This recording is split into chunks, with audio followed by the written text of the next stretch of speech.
Assalamualaikum warahmatullahi wabarakatuh. Nama saya Siti Zahra Nasution dengan NIM 21080015214. Jadi hari ini saya akan membahas tema yang sangat penting dalam kehidupan sehari-hari, yaitu psikologi komunikasi. Tema ini tidak hanya relevan dalam konteks sosial, tetapi juga dalam dakwah kita sebagai umat Islam. Mari kita telaah bersama bagaimana psikologi komunikasi itu dapat membantu kita dalam menyampaikan pesan-pesan dakwah dengan lebih efektif.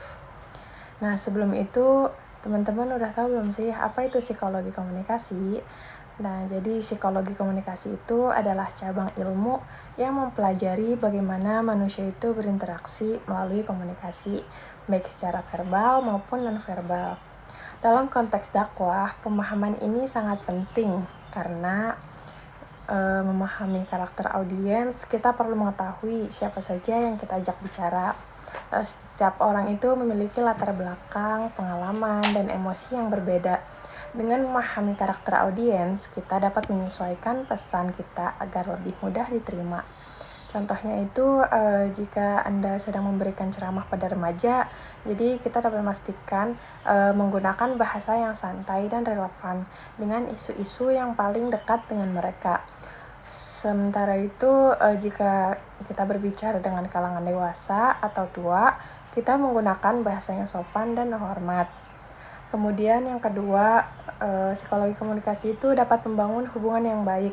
Komunikasi yang efektif dapat menciptakan hubungan yang harmonis antara pendakwah dan audiens. Hal ini penting untuk membangun kepercayaan dan keterbukaan. Misalkan, saat pertemuan awal, tampilkan diri Anda sebagai individu yang ramah dan peduli. Berbicaralah dengan nada suara yang hangat dan senyum yang lebar.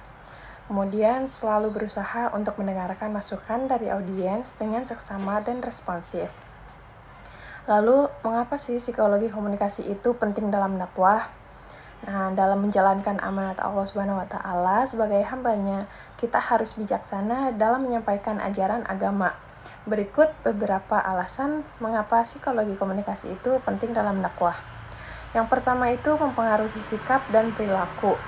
Pesan dakwah yang disampaikan dengan baik dapat mempengaruhi sikap dan perilaku audiens.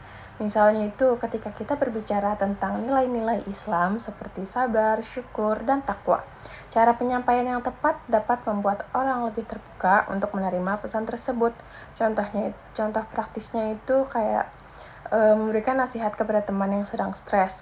Nah, dengan menggunakan kata-kata yang empatis dan konstruktif, kita dapat membantunya meredakan stres dan meningkatkan keyakinannya terhadap solusi-solusi spiritual.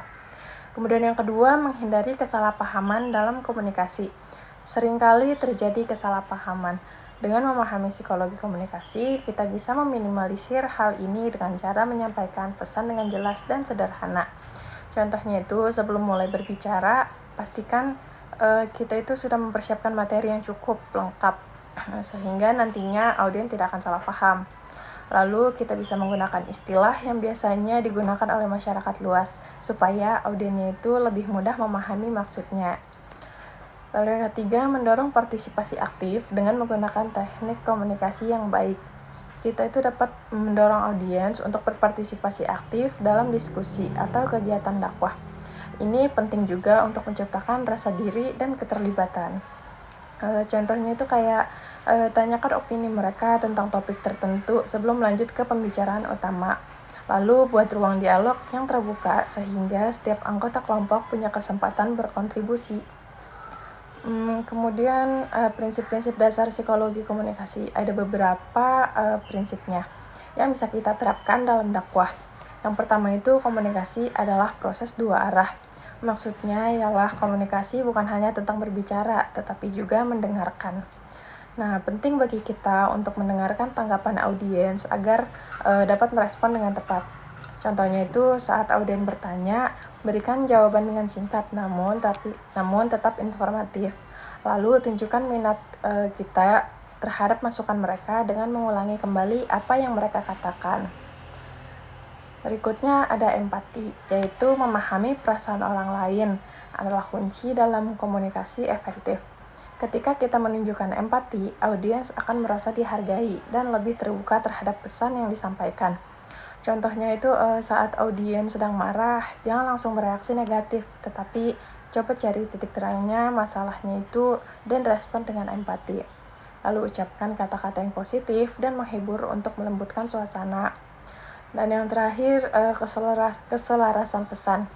Pastikan bahwa pesan yang disampaikan itu selaras dengan nilai-nilai yang ingin kita tambahkan. Misalkan, jika kita ingin mengajak orang untuk berbuat baik, tunjukkan contoh nyata dari perilaku tersebut. Saat memberikan nasihat, pilih waktu yang tepat dan tempat yang nyaman bagi audiens.